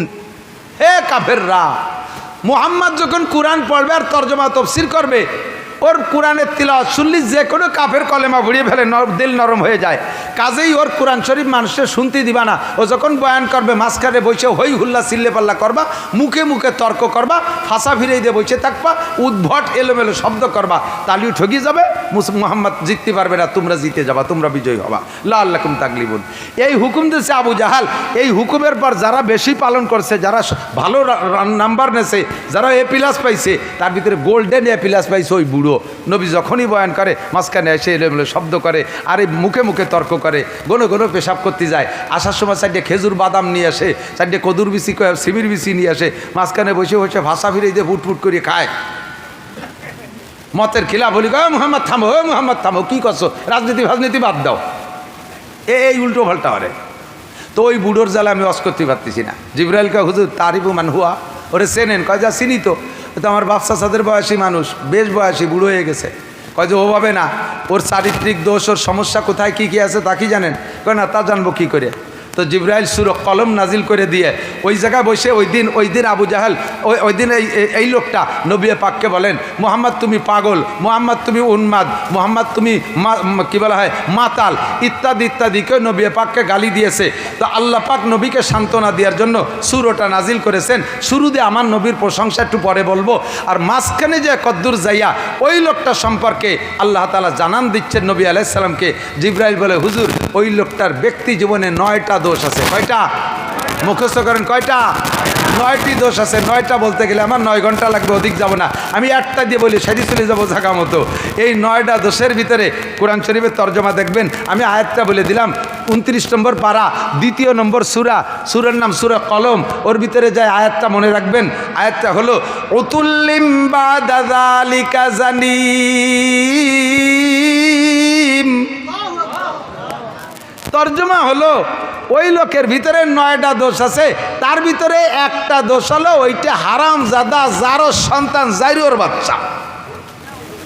ওর জন্মের ঠিক নাই। যে কয়টা দোষ ভিতরে থাকলে নবীর সাথে বিয়াদবি করা যায়, আলেমের সাথে বিয়াদবি করা যায়, ধর্মের সাথে বিয়াদবি করা যায়, কোরআনের সাথে বিয়াদবি করা যায়, শরীয়তের সাথে বিয়াদবি করা যায়। মসজিদ দেখলে চোখ টাটায়, মাদ্রাসা দেখলে চোখ টাটায়, কোরআন দেখলে চোখ টাটায়, আলেম দেখলে চোখ টাটায়। যে কয়টা দোষ থাকলে তার ভিতরে সেই 9টা দোষ থাকলে এই সমস্তগুলো খারাপ লাগে। সেই 9টা দোষের ভিতরে 1 নম্বর দোষ, ওই 9টাই ওর মধ্যে আছে। তার ভিতরে 1 নম্বর দোষ হলো ওইটা জারজ সন্তান হারামজাদা, ওর জন্মের মধ্যে দোষ আছে। শুধু এই একাই নয়, কিয়ামত পর্যন্ত আপনার উম্মতের মধ্যে মুসলমানের ঘরে জন্ম নেবে জারজ সন্তান হারামজাদা। তার সিনার আলামত হলো সে এই সমস্ত জায়গায় তার চোখ টাটাবে। ধর্ম ভালো লাগে না, কোরআন ভালো লাগে না, কোরআনের সংবিধান ভালো লাগে না, আলেম ভালো লাগে না, মসজিদ ভালো লাগবে না, মাদ্রাসা ভালো লাগবে না। মুখে তাদের আমরা বলতে না পারলেও প্রমাণ হবে তোমাকে কোরআনের মাপকাঠিতে মেপে ফেলাইছি, তোমার জন্মের মধ্যে দোষ আছে। কথা বলেন ঠিক কি ঠিক না? আমরা যাই করি না করি, আমরা রাজনীতিতে যে দল হই না কেন, ও দোস্ত, আমরা যা রাজনীতি যার যেটা ভালো লাগে সে সেটা করবো। উন্মুক্ত স্বাধীন দেশ, উন্মুক্ত স্বাধীন দেশ। যদি রাজনীতিতে কোনো সাইডে প্রেশার ক্রিয়েট করে তাহলে বলবো যারা বৈষম্য আন্দোলন করেছে তাদেরকে বলবো এটা একটা বৈষম্য, এটা একটা বৈষম্য। বৈষম্য মানে কি? যার যা খুশি সে তা করবে। জবান উন্মুক্ত, মুখ খুলে কথা বলবা। হাত উন্মুক্ত, হাত খুলে কাজ করবা। তোমার চাকরির দরজা উন্মুক্ত, যোগ্যতা বলে খুঁজে নিবা। কাজেই আমার সব জায়গায় উন্মুক্ত থাকতে হবে। আমার রাজনীতিতে উন্মুক্ত, আমার ভালো লাগে আমলিগ করব, আমার ভালো লাগে বিএনপি করব, আমার ভালো লাগে জাতীয় পার্টি করব, আমার ভালো লাগে শাসনতন্ত্র করব, আমার ভালো লাগে খেলাফত মজলিস করব। এটাই তো আমার স্বাধীনতার অর্জন। কথা বলেন ঠিক ঠিক না? তবে যে যা ভালো লাগে তাই করব, কিন্তু সাবধান, আলেম উলামা, মাদ্রাসা, মসজিদ, আল্লাহ, রসুল, ধর্ম, কোরআন, শরীয়তের বিধান নিয়ে কখনো ব্যঙ্গ করব না, ঠাট্টা করব না, এদের সাথে বেয়াদবি করব না। যদি বেয়াদবি করেন তাহলে আপনি নিজেই বুঝে নেবেন আপনার জন্ম সংক্রান্ত তো আপনি জানেন না, জানে আপনার মা। আপনি বুঝে ফেলবেন যে আমি এ জায়গায় অন্যায় কে জন্যই করেছি, নিশ্চয়ই আমার জন্মের মধ্যে ত্রুটি আছে। মানুষে আমার সামনের বার জারিওর বাচ্চা কইতে পারে নাই, তবে আমার ভিতরে সমস্যা আছে, নইলে আমি এটা কেন করলাম? কাজেই তুমি ভদ্র হও, এ ছেলেরা তোমরা ভদ্র হও, আলেমদেরকে দেখে বিনয়ী হও, সর্বকালে এরা তোমাদের বন্ধু থাকে। আল্লাহু আকবার। নবী পাককে এরপরে আল্লাহ পাক সান্ত্বনা দিয়ে শুরুতে বলতেছে নুন। শুরুতে একটা অক্ষর আছে নুন। শুরু অক্ষর কি? আমি বলে নেই, ওই লোকটার নাম হলো ওলীদ ইবনে মুগীরা। নাম কি? একটু মুখস্থ করেন না, নাম কি? ওলীদ ইবনে মুগীরার দলে কেউ হতে চান? কেউ হতে চান? আমরা সাহাবায়ে কেরামের দলে, কথা বলুন ঠিক কিনা? আমরা নবীর দলে, বলুন ঠিক কিনা? আমরা উলামায়ে কেরামের দলে, ঠিক কিনা? আমরা বলবো, স্লোগান দেব, আলেম উলামা যেখানে, কোরআন সুন্নাহ যেখানে। দুটি হাত কি উঁচু করবেন? দুটি হাত। আরে অন্য এলাকা জেলা এলাকায় আমার দেখাইতে হবে, দেখ গোপালগঞ্জেরা ধর্মের সাথে আছে না নাই। স্লোগান হবে নারায়ে তাকবীর। আল কোরআন যেখানে, আল হাদিস যেখানে, কোরআন সুন্নাহ যেখানে, উলামা হক্কানি যেখানে, কওমি আলেম যেখানে, ধর্ম আছে যেখানে, জুলুম আছে যেখানে, অন্যায় আছে যেখানে, দুর্নীতি যেখানে, বিয়াদবি যেখানে, নারায়ে তাকবীর। আল্লাহ হাতগুলোরে কাবার গায়ে পৌঁছাই দিও। নবী পাকের সাথে কিয়ামতে মুসাফায় হাত মিলানোর তৌফিক দিও। আমার প্রিয় বন্ধু যুবকরা, আমলীগ, যুবলীগ, ছাত্রলীগ, যে লীগই আমরা করি না কেন, আমরা কখনো বেয়াদবি করিব, ঠিক আছে তো ইনশাআল্লাহ? নবী পাককে প্রশংসা করতে গিয়ে সান্ত্বনা দিতে কি আল্লাহ বলে নুন ওয়াল কলামি ওয়া মা ইয়াসতুরুন মা আনতা বিনিমাতি রাব্বিকা বিমাজনুন ওয়া ইন্না লাকা লা আজরান গায়রা মামনুন ওয়া ইন্নাকা লা আলা খুলুকিন আযীম। কন্যা সুবহানাল্লাহ। নুন একটা অক্ষর। কোরআন শরীফের বিভিন্ন সূরার শুরুতে দেখবেন এরকম জের জবর বিহীন অক্ষর আছে, এরকে বলে হরুফে মুকাত্তাআত। একটু বলেন তো, হরুফে মুকাত্তাআত মানে কাটা কাটা হরফ। এতে যেমন আলিফ লাম মিম, এর আলামা, উলিমা, আলিমা এ পড়া যাবে না, ওরে আলিফ লাম মিম পড়তে হবে। তো এই সূরার শুরুতে আছে নুন, এর কোনো তর্জমা নাই, কেউ এর তর্জমা করতে যাবেন না, আলিফ লাম মিমের তর্জমা করতে যাবেন না, তাহলে আপনি ভুলের মধ্যে পড়ে যাবেন। সমস্ত মুফাসসিরিনে কেরাম বলে আল্লাহু আ'লামু বিমুরাদিহি যালিকা, এর তর্জমা একমাত্র আল্লাহই জানে। আমি আপনি জানাজানির দরকার নাই। কতক্ষণ আমাদের দেশে কিছু বাউল আছে, বাউল বাউল বাউল চেনেন? মোজ দাড়ি চুল দিয়ে একেবারে উমো যুব হনুমান কপ্পাত, সেম কোয়ালিটি অফ বান্দর। ওর মুখ খুঁজে পাওয়া যায় না, বিড়ি খাবে কোন ভাগ দেশে, বিড়ি মোষের ভাগ দেশে মুখ খুঁজে তালাশ করি পায় না। চা খাতির সময় মোষের নেয়া সুসইরে ধরে তলে চা বেঁধাই দিয়েছে, পরে দেশে সে মোষ ছাড়িয়ে সব মোষ সেই চার মধ্যে দুধ চা ঘন হয়ে জ্বালাই দিয়েছে। যখন কাপ সরা নিয়ে গেছে মোষ বাইয়ে সেই চা পড়তেছে, ঠেয় যেন 85 এন পড়তেছে বলি গিয়ে দেখলি আর খাওয়া যায় না, পরে ওই কাপে আর চা খাওয়া যায় না। ঠিক কি ঠিক না? এরা হয়েছে বাউল শিল্পী, এরা বাউল শিল্পী। এরা খুব মারেফাতের তথ্য জানে, কয় আল্লাহ আলিফি আল্লাহ লামে জিব্রাইল মিমি মোহাম্মদ সুরা তোরে শিয়েছে কোন সোর? হ্যাঁ, এটা শর্ট হ্যান্ড, এর তর্জমা কে জানে? যে জগতের শর্ট হ্যান্ড সেই জগতের মানুষ তার তর্জমা জানে। কতক্ষণ থানার সামনে যদি লেখা থাকে হয়াকারে হা বিসর্গা আব্দুর রহমান, তার মানে কি হবে? হাবিলদার আব্দুর রহমান। হেফজখানার সামনে যদি লেখা থাকে হয়াকারে হা বিসর্গা আব্দুর রহমান, এবার কি হবে? হাবিলদার আব্দুর রহমান, হাফেজ আব্দুর রহমান। একই লেখা দুই জায়গায় দুই তর্জমা। ঠিক কি ঠিক না? ঠিক না? হাসপাতালের সামনে যদি লেখা থাকে দয়াকারে ডা বিসর্গা আব্দুর রহমান, তাহলে কি হবে? ডাক্তার আব্দুর রহমান। আর ইরশাদ শিকদের বাড়ির সামনে যদি লেখা থাকে দয়াকারে ডা বিসর্গা ইরশাদ শিকদের, কি হবে? ডাকাত ইরশাদ শিকদের। তাহলে একই দয়াকারে ডা জায়গা বিশেষ তর্জমা পাল্টে গেছে না? ঠিক না? কাজেই এই সুরের শুরুতে, কোন সুরের শুরুতে আলিফ লাম মিম হা মিম সিন এইগুলো কি লেখছে, কি জন্য লেখছে, ওই শর্ট হ্যান্ডেলাই জানে। তোমার ওর মধ্যে মাথা ঘামানোর দরকার নেই। আল্লাহ কসম খেয়ে বলে ওয়াল কলম, আমি কলমের কসম খেয়ে বললাম। কলম আল্লাহর কসম খায়। দিক তাকান, আপনারা কখনো মখলুকের কসম খায় না। আমার সন্তানের মাথায় হাত দিয়ে বলছি, এটা কসম হয়ে গেছে কবিরা গুনাহ, শিরিক হয়ে গেছে। আমার মার কসম খেয়ে বলি, বাপের কসম খেয়ে বলি, শিরিক। কাবা ঘরের কসম খেয়ে বলি, নবীর নামে কসম খেয়ে বলি, এ সব শিরিক, এগুলো কবিরা গুনাহ, ঈমান নষ্ট হয়ে যায়। কসম হবে একমাত্র কার নামে? আল্লাহে বিল্লাহে তাল্লাহে, আল্লাহর কসম ছাড়া অন্য কোনো নামে কসম হবে না। এবার আল্লাহ কসম খাবে কার নামে? আল্লাহর উপর তো আল্লাহ নাই। আল্লাহ তার সৃষ্টি জগতের বড় বড় যেটাকে আল্লাহ সম্মানী বলে সৃষ্টি করেছেন তার সাথে আল্লাহ কসম খায়, সেই নামের উপরে আল্লাহ কসম খায়। তন ভিতরে অন্যতম হলো কলম। আল্লাহ কয় ওয়াল কলম, আমি কলমের কসম খেয়ে বলি। অমায় আস্তরুন, আর কলমে যা লেখে এটাও বড় সম্মানী। কলমে কোরআন লেখে, কলমে হাদিস লেখে, কলমে বান্দার তকদির লেখে। আল্লাহর লেখা, আল্লাহর কলমে লেখা বড় দামি। আমি সেই লেখার কসম খেয়ে বলি ওয়াল কলাম নুন ওয়াল কলাম ওমা ইয়াসতুরুন মা আনতা বিনিমাতি রব্বিকা বিমাজনুন। নবী পাককে আল্লাহ পাক সান্ত্বনা দিচ্ছে, হে নবী। ওলীদ ইবনে মুগীরা কি বলল? কে কইল? দিক তাকান, আমাদের গোপালগঞ্জে বাংলায় কয় না, কে ডাকালো ফেন দি, সেই জন্য খুঁটি ধরে কান্দি। অ্যাসেম্বলির চেয়ারা একটু খারাপ বলি তোর দি ফেন দি দেওয়া যাচ্ছে। ও লজ্জায় যাইয়ে মেয়ে খুঁটি ধরে কান্দিছে। কান্দিস কামারে ফেন দি কইছে বলে কান্দি। কিডা কালো পেন্দি, সেই জন্য কান্দি। আমার নবীরে কাফের মোশরিক হিন্দু বৌদ্ধ খ্রিস্টান ও মুসলমানরা পেন্দি কইল, আর তাতে আমার নবীর সম্মান গেল। আমার নবীকে সম্মান দিয়েছেন স্বয়ং আল্লাহ রাব্বুল আলামিন। কথা বলেন ঠিক ঠিক না? মা আনতা বিনিমাতি রাব্বিকা বিমাজনুন, আপনার রবের নিয়ামত আপনি পাগল নান, আপনি মাতাল নান। মা আনতা বিনিমাতি রাব্বিকা বিমাজনুন ওয়া ইন্না লাকা লা আজরান গায়রা মামনুন, আপনার রবের পক্ষ থেকে অপরিমাণ অপরিসীম নিয়ামত আপনার জন্য প্রতিদান রয়ে গেছে। কোন সুবহানাল্লাহ। সেটা তার ভিতরে এক নম্বর হলো ওয়া ইন্নাকা লা আলা, এদিক জায়গা মতো চলে আসি ওয়াজের জায়গায়। ওয়া ইন্নাকা লা আলা খুলুকিন আযীম, এখান থেকে আমার ওয়াজ শুরু। ধীর স্থিরভাবে নেবেন আর খাবেন আর গেলবেন। রাজি আছেন তো ইনশাআল্লাহ? আপনাকে সর্বোত্তম চরিত্রের অধিকারী বানাইছি। প্রশংসা কে করেছেন? দুনিয়ার আমরা কেউরে প্রশংসা করি, তিনি এমন, তিনি অমন, তিনি অমন, ইত্যাদি ইত্যাদি জীবন ভরে প্রশংসা করছি। যখনই ছুটে গেছে তখনই আর বদনামের শেষ নাই, সব প্রশংসা ধুলায় দূষারিত হয়ে গেছে। কতক্ষণ ঠিক কি ঠিক না? কিন্তু আমার নবীর প্রশংসা ধুলায় মিটানোর কাহারও ক্ষমতা। যদি কেউ মিটানোর চেষ্টা করে, বেকা চোখে তাকায়, তাহলে বুঝবো সাপ্পারা চশ। সাপ্পারা মানে চামচিয়া, চামচিয়ে বেলা দেখতে পারে না, চামচিয়ে বেলা দেখতে পারে না। এই জন্য কি বেলা খারাপ?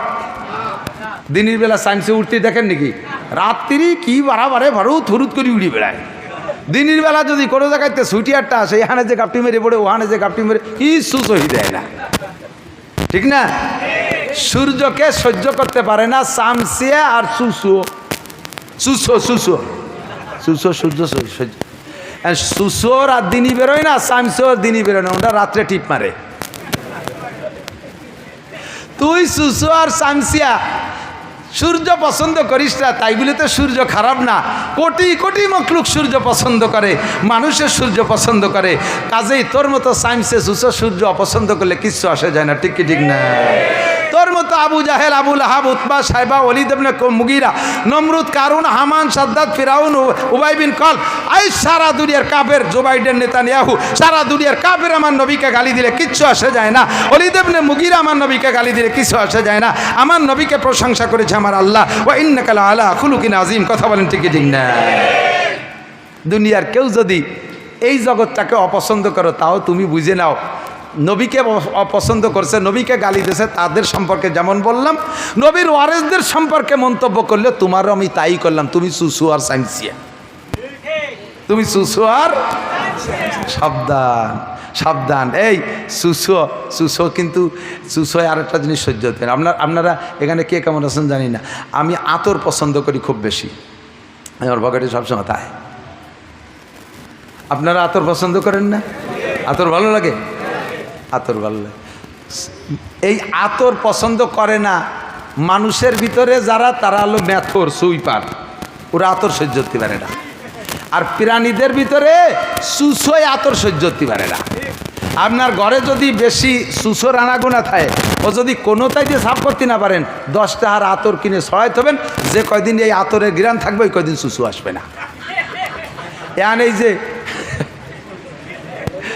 সারা দুনিয়ার নবী, রসুল, ফেরেশতা, জিন, ইনসান, মানুষ সবাই আতর পছন্দ করে, সুসই পছন্দ করে না। তাই থেকে আতর খারাপ, ঠিক কি ঠিক না? ও দোস্ত, আর মেথরে আতর পছন্দ করে না। ও জীবন ভরে গু সাফ করতে করতে, পায়খানা সাফ করতে করতে ওর সাথে একটা বন্ধুত্বতা হয়ে গেছে। আতরের ঘিরান না হয়ে গেলেও বেহুশ হয়ে যায়। তাহলে মেথর আর সুসো আতর সহ্য করতে পারে না বলে আতর বেদামি হয় না। আল্লাহর ঘর, মসজিদ, মাদ্রাসা, তোমার মতো সুসো আর মেথর যদি অপছন্দ করো তাতে এটা খারাপ হবে না, বরঞ্চ তুমি উপাধি নিলে তুমি সুসো বা মেথর। কথা বলেন ঠিক কি ঠিক না? আমি সুসো মেথরের দলে হইতে রাজি। আল্লাহ আমাদেরকে হেফাজত করেন, আমিন। নবী পাককে আল্লাহ বলেন, ওয়া ইন্নাকা লাআলা খুলুকিন আযীম, আপনি সর্বোত্তম চরিত্রের অধিকারী, আপনার মতো চরিত্রের অধিকারী কেউ নেই। কাজেই আপনার চরিত্রটাকে আমি কি বানাই দিলাম? হে উম্মতরা, দুনিয়ার মানুষ জেনে নাও, লাকাদ কানা লাকুম ফি রাসূলিল্লাহি উসওয়াতুন হাসানা, তোমাদের জন্য মুহাম্মদুর রাসূলুল্লাহর মধ্যে রয়েছে উত্তম আদর্শ। খেয়াল করেন নাই? আমাদের উত্তম আদর্শ কার মধ্যে? মুহাম্মদুর রাসূলুল্লাহ সাল্লাল্লাহু আলাইহি ওয়াসাল্লাম। কথা সন্দেহ আছে নাকি? আরে ভাই, আমরা গোপালগঞ্জের মানুষ বঙ্গবন্ধুকে ভালোবাসি, কিন্তু উনি আমার জিন্দেগির সম্পূর্ণ সংবিধান দেওয়ার ক্ষমতা রাখে না। সম্পূর্ণ সংবিধান দেওয়ার ক্ষমতা রাখে জিয়াউর রহমান, রাখে এরশাদ সাহেব, রাখে পৃথিবীর কোনো মানুষ মানব জাতির পূর্ণ জীবন বিধান, সংবিধান দেওয়ার ক্ষমতা রাখে না। তারা কিছু কিছু ভালো কথা বলেছেন, কিছু কিছু নীতি কথা বলেছেন, তাতে একটা মানব জাতি শুরু থেকে শেষ পর্যন্ত পূর্ণ জীবন ব্যবস্থা হতে পারে না। আমার আখড়া কেমন সুন্দর, তার জন্ম থেকে মৃত্যু পর্যন্ত যদি অনুসরণ করি তাহলে দুনিয়ার সমস্ত মানুষের কাছে প্রশংসিত হব, মানুষের কাছে প্রশংসিত হব, ফেরেশতাদের কাছে প্রশংসিত হব, আল্লাহর কাছে প্রশংসিত হব। দুনিয়ার থেকে জান্নাতের সার্টিফিকেট হাতে নিয়ে আখিরাতের দিকে রওনা দিতে পারবো। কথা বলুন ঠিক কি ঠিক না? এমনই একটা মানুষ মুহাম্মদুর রাসূলুল্লাহ। আল্লাহ বলেন, লাকাদ কানা লাকুম ফি রাসূলিল্লাহি উসওয়াতুন হাসানা। সব বলে শেষ করতে পারবো না। কেন পারবো না? এদিক তাকান। নবী পাকের এই চরিত্র সম্পর্কে বিস্তারিত আলোচনা যদি করতে হয় তাহলে 30 পারা কোরআন শরীফ বিসমিল্লাহির রহমানির রহিম আলহামদুলিল্লাহি রাব্বিল আলামিন থেকে শুরু করে 30 নম্বর পারা সূরা নাসের মিনাল জিন্নাতি ওয়ান নাস পর্যন্ত আমাকে এ টু জেড তফসির করা লাগবে। আর এটাকে কামা হক্কু খুলে যদি তফসির দেখে দেখে করি তাহলে 100 বছরও শেষ করা যাবে না, 100 বছরও শেষ করা যাবে না, এত তফসির কোরআন শরীফে। আর আমার নবীর জিন্দেগি গোটা 30 পারা কোরআনও যা, নবী পাকের জিন্দেগিও তাই। কাজেই সম্পূর্ণ পারবো না। এই গোটা নবীর জিন্দেগির থেকে একটা অংশ থেকে আমি সামান্য একটু পরিবারতন্ত্র নিয়ে একটু কথা বলবো, যে নবীওয়ালা পরিবার যদি আমি গড়তে পারি তাহলে আমার পরিবারটা নবীর পরিবারের মতো সুন্দর হবে। কথা বলুন ঠিক ঠিক না? নবীর পরিবারকে বলে আহলে বাইত। কি বলে? আহলে বাইত, আহলে বাইত, ওয়া আহলে বাইতিহি আসহাবিহি, আহলে বাইতিহি ও আলিহি। এই যে শব্দগুলো বলি দুরুদের মধ্যে, এটা সম্পূর্ণ চলে যায় নবী পাকের পরিবারের জন্য। আমার নবীর পরিবারের চাইতে সুন্দর পরিবার পৃথিবীতে আসছে? কতক্ষণ? কোনো নেতার পরিবার আছে, কোনো নেত্রী পরিবার এত সুন্দর আছে, কোনো কের পরিবার এত সুন্দর নাই, আর কোনো দিন হবেও না। সেই নবী আদর্শ মুসলিম পরিবারের একটা পরামর্শ দিচ্ছে, এদিক তাকান মুরব্বীরা, আগে আসেন মুরব্বীরা। যদি এই সমাজকে সুন্দর করে গড়তে হয় তাহলে গোড়ার থেকে আসতে হবে। কোটিপতি হতে হলে আগে হতে হয় লাখপতি, লাখপতি হইতে হলে আগে হতে হবে হাজারপতি, হাজারপতি হইতে হলে আগে হতে হবে শতপতি। হ্যাঁ, 100 টাকার নোট 10 খান গুছালি না, তারপরে 1000 টাকা, 1000 টাকার নোট 100 খান গুছাতে পারলি 1 লাখ টাকা, 1 লাখ টাকার বান্ডিল 100 খান জমা করতে পারলি, তারপরে 1 কোটি টাকা। এবার 1000 টাকার নোট আগে বানাইতে হলে তার আগে লাগবে 100 টাকার নোট, 100 টাকার নোট বানাইতে হলে তার আগে গুড়ায় লাগবে 1 টাকা, ঠিক না? তাহলে কোটিপতি হইতে হলে আগে লাগবে 1 পতি হতে হবে। গোটা দুনিয়াকে যদি ভালো বানাইতে হয় তাহলে আমার ব্যক্তির জীবনটাকে আগে সুন্দর করতে হবে। আমি ভালো, এ জায়গা যে কয়জন আমি আছি, যে কয়জন আমি আছি, বলেন আমি কয়জন? যত মানুষ আছি প্রত্যেকে যার যার কাছে আমি না, প্রত্যেক আমির একটু ভালো বানানোর চিন্তা করেন। কষ্ট হচ্ছে বলবো? আমিকে ভালো বানানোর পরামর্শ দেব? সুর নাই, তাল নাই, কণ্ঠ নাই, আমার যুবক পরাণ করে শোন, এ যুবক তোর জিন্দেগি উন্নত হবে। আমি এই আদর্শ মুসলিম পরিবারের বয়ান অনেক আগে করতাম, মাঝে কিছুদিন করি না, ইউটিউবে সার্কুলার হয়ে গেছে, কিন্তু দেখি ইউটিউব তো সবাই শোনে না, আর ওয়াজ যেগুলো পুরনো হয়ে গেছে পিছনে চলে গেছে, কিন্তু কথাগুলো আমার কাছে ইম্পর্টেন্ট মনে হচ্ছে। বিভিন্ন অনুষ্ঠান প্রোগ্রামে যাই, সেখানে যে দেখি শরিয়ত বিরোধী অনেক উল্টোপাল্টা কাজে, এগুলোকে আবারও ফিল্ডে আনতে হবে ইনশাআল্লাহ। আদর্শ মুসলিম পরিবার, আমার সেই সময়ের বয়ান শুনে বহুত যুবক তার সিদ্ধান্ত পরিবর্তন করে ফেলাইছে, স্টাডিং বাম থেকে ডানিয়ে নিয়ে আসছে। আমার প্রাণপ্রিয় গোপালগঞ্জের যুবকরা, তোমরা আজকের আলোচনাকে পেট ভরে নিয়ে ইনশাআল্লাহ স্টাডিং বাম থেকে ডানিয়ে আনতে পারবা তো ইনশাআল্লাহ? সিদ্ধান্ত নেওয়া যাবে তো ইনশাআল্লাহ? সুখী একটা জীবনযাপন পাবা, সুখী একটা জীবন পাবা ইনশাআল্লাহ। এর জন্য শর্ত হলো আগে মুরব্বীদেরকে পরামর্শ দিচ্ছে, আল্লাহ তাআলা আদেশ করছেন, এই মুরব্বীরা আমার দিক তাকান, আনকিহুল আয়ামা মিনকুম ওয়াসসালিহিনা মিন ইবাদিকুম। একটা মানব জীবনের তো শুরু আছে, আমি কোন জায়গা থেকে শুরু করব? জন্মটাই ধরে নিয়ে যায় শুরু, কিন্তু জন্মের আগের থেকে আর একটু আগের থেকে একটা ক্লাস আছে, সেই ক্লাস থেকে আরম্ভ করি। জন্মটা সুন্দর হবে যদি ওই জায়গাটা সুন্দর হয়, ভালো করে এদিক বোঝেন। যদি জমিটা ভালো হয় তাহলে না ফসল ভালো হওয়ার আশা করা যায়। কাজেই জন্ম ভালো হওয়ার আগে আমার জন্মের সেই জমিটা আগে আমার সুন্দর করতে হবে। এই জন্য আল্লাহ পাক বলেন, হে যুবক মুরব্বীরা যারা আছেন, আনকিহুল আয়ামা মিনকুম ওয়াসসালিহিনা মিন ইবাদিকুম ওয়া ইমাইকুম। খেয়াল করতেছে না? না কব না, খেয়াল হতেছে না, তা কব কে? আমার বুক ব্যথা হতেছে আর উন্ডা আর এক দিক চেয়ে বসে রয়েছে। এতক্ষণ ওয়াজ করি নেই, যেটুক কব সেইটুকির জন্য আইসি গুছাই গেছাইয়া। দৈরি এই তো দোয়ানো যায় না, আগের তো ফানানো লাগে না, তো এই জন্য আগের তেলো ফানাই ফুনে গুছাই আনছি, এখন হলো দোয়ানোর সময়। এই সময় বালতি চড়াই দিয়ে গেলে দুধ বাড়ি যাবে না, আমি দোয়াই ফেলবো, মাটিতে পড়ে যাবে, তুমি বাড়ি নিতে পারবা না। মুরব্বীদের জন্য আল্লাহ হুকুম দিয়েছেন, সমাজের সবচাইতে বেশি উচ্ছৃঙ্খল, সমাজের সবচেয়ে বেশি উচ্ছৃঙ্খল বুড়োরা না যুবকরা? কথা কয় না। মদ খায় বুড়োরা না যুবকরা? গাঁজা খায় কারা? ইয়াবা খায় কারা? গান গায় কারা? গান শোনে কারা? ফেসবুকের ল্যাংটা ছবি দেখে কারা? জারি যাত্রা, করসা, গাজিরঘাট, গুণযাত্রা, আড্ডা করে কারা? কারা করে? কন না কেন? যুবকরা। ঠিক কি ঠিক না? অপহরণ করে কারা? ধর্ষণ করে কারা? ইফটিজিং করে কারা? মুরগি চুরি করে কারা? ধন্যবাদ, যুবকরা নিজেরাই সাক্ষী দিয়েছে। এই বুড়ো কইছ, তোকে বাড়ি কোন বুড়ো করে ক, সেই বুড়োরে আগে ধরি। এবার এই যুবকদের উদ্দেশ্যে আল্লাহ পাক বলেন, মুরব্বীদেরকে অর্ডার দিচ্ছেন, এই মুরব্বীরা, আনকিহুল আয়ামা মিনকুম ওয়াসসালিহিনা মিন ইবাদিকুম ওয়া ইমাইকুম। তোমার পরিবারের যুবক, অ্যাডাল্ট, সাবালেক যত ছেলেরা আছে, যুবকরা আছে, এদেরকে বিয়ে দিয়ে দাও, এদেরকে বিয়ে দিয়ে দাও। যুবতী মেয়ে যারা আছে তাদেরকে বিয়ে দিয়ে দাও, যারা অ্যাডাল্ট হয়েছে, সাবালিকা হয়েছে, বিয়ে দিয়ে দাও। মেয়েরা কয় আমরাও তো চাইতেছি, বাপরা কয় যে আমরাও তো চাইতেছি যে বিয়েগুলো হয়ে যাক, কিন্তু মেয়েকে বিয়ে হয় হোক, কিন্তু এই 16, 18, 20 বছরের ছেলেকে বিয়ে দিতে করছেন, সে চক করিয়ে খাবে কি? কামাই নাই, রোজগার নাই, আর একদিন ছিল আমাকে নিজেকে ক্ষমতা এক কায়দা ঠুলি গাছ জোর হলেও চাকরি নিয়েছেন, বৈষম্যর নাম কইয়ে তো আমাকে গেটি ধরে বাড়ি ফেটাই দিচ্ছে। এমন এইগুলোরে বিয়ে দিতে করছেন, চাচ্ছে ওটারও আমার খাতে বউ খাতে, আর 8-9 মাস জাতি না জাতিতে টপাটপ প্রোডাকশন শুরু হয়ে যাবে না, শেষে সেতগুলো ফালবো কি এরিয়া। এই হাসি হবে না, তালি হবে না, বুঝে নিতে হবে। ভাই, রুজির মালিক কে? আমাদের চাকরি ছুটোই দেশে, সারা বাংলাদেশের থেকে গোবালিরা যাই চাপ হয়ে যাচ্ছে। তাতে তো আমরা এই মাস দেড়েক না খেয়ে মরে যাচ্ছি। হ্যাঁ, চেহারা কি বাড়ি খারাপ হয়ে গেছে নাকি? স্বাস্থ্য খারাপ হয়ে গেছে? আমাদের তত্ত্বাবধায়ক সরকার, অন্তর্বর্তীকালীন সরকার আমাদেরকে খাওয়াবে না, বিগত সরকার আমাদেরকে খাওয়ায় নাই। যার দুনিয়ার মানুষ একটু অছিলা হতে পারে, খাওয়ায় কে? পড়ায় কে? বাঁচায় কে? আমা মিন দাব্বাতিন ফিল আরদি ইল্লা আলাল্লাহি রিজকুহা। প্রত্যেকটা প্রাণীর রুজির জিম্মাদারি কার হাতে? আল্লাহ পাক তাই বলেন, বিয়ে দিয়ে দাও, চাকরি বাকরি আর এস্টাবলিশ হইয়া, স্বনির্ভর হইয়া তারপরে বিয়ে করবে, এই অপেক্ষা করো না। এই অপেক্ষা করতে করতে কবে সে ভালো চাকরি পাবে, কবে সে এস্টাবলিশ হবে, ততদিন পর্যন্ত যত আকাম কুকাম করবে, যত আকাম করবে, যৌবনের ধাক্কায় যুবকরা সমস্ত আকামের গুনাহ যে করবে সে তো মোটা অঙ্কে পাবেই পাবে। তার ফ্যামিলির মুরব্বীরা যারা তার বিয়ে ঠেয়ায় রাখছে, তারা এস্টাবলিশটা করে বিয়ে দেবে না বলে ধাক্কায় বাধায় রাখছে, অথচ ছেলেটা বিয়ে করতে চায়, ওই ছেলেটা যত অন্যায় করবে সম্পূর্ণ গুনাহ তার আব্বার আমলনামায় জমা হবে। কাজে তাহলে যে খাবে কি রে তা করলেন না? আল্লাহ পাক নিজেই বলেন, আমি বলি না, কোনো ফোকারা, যদি তুমি বিয়ে দিচ্ছ না যে ভয়ে, অভাবের ভয়ে, সেই ছেলেরা বা তুমি যদি অভাবী হও, ফকির হও, ফকিরের জমা ফোকারা, যদি তারা ফকির হয়, আল্লাহ নিজেই বলছেন বিয়ে দিয়ে দে, বিয়ে দিয়ে দে, তাড়াতাড়ি বিয়ে করায় দে, ইউগনিহিমুল্লাহু মিন ফাদলিহি। বিয়ের পরে আল্লাহ তাআলা তাদেরকে ধনী বানায়া দেবে। ওয়াদা কার? আল্লাহ মাসে একবার ওয়াদা খিলাফ করে? বছরে একবার ওয়াদা খিলাফ করে? কোনোদিন ওয়াদা খিলাফ করে? আমার আল্লাহ কইলেও ধনী বানায় দেবে, তুমি কোন চিন্তায়?